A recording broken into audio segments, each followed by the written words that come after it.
Yok yani.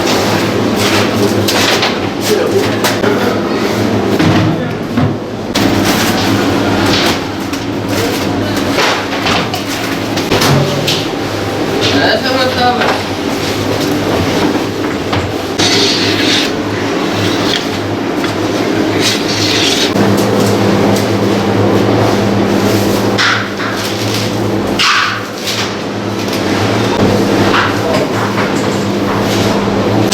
Ömrün sökmüş giriyorsa.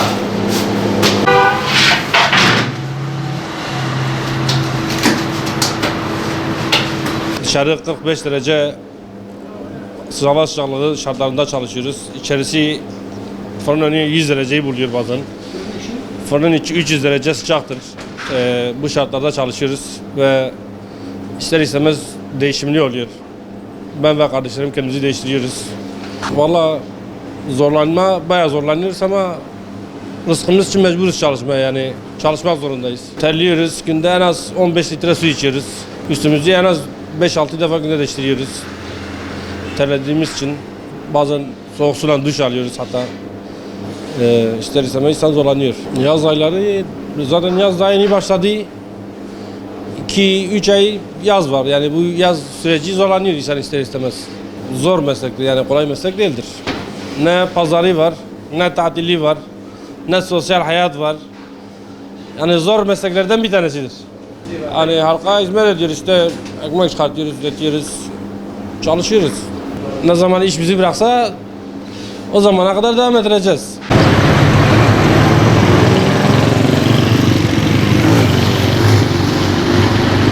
Şu an önüm 100 derece kesim var.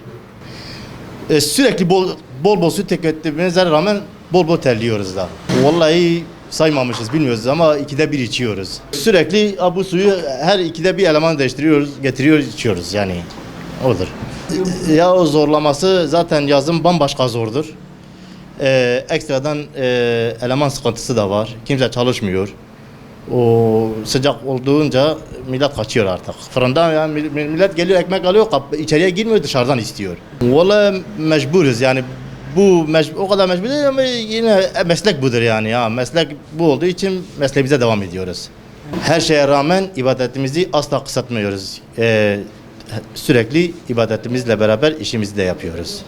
Vallahi alın teri şu şekilde, yani biz eve gittiğimizde rahatız yani, demiyoruz yani böyle en azından rahat ekmeğimizi, rahat alın terimizi kazandığımızı düşünerekten rahat ediyoruz öyle. Vallahi eleman olmadığından dolayı sabit çalışıyoruz, değiştiremiyoruz yani. Üstümüzü sürekli yani saatte bir tişört değiştiriyoruz. Evet. Elimizi yüzümüzü yıkıyoruz. Öyle idare ediyoruz. Bu zorlu mesai Eylül'e kadar gider galiba. Zaten fırının içindeysek sürekli devam eder öyle.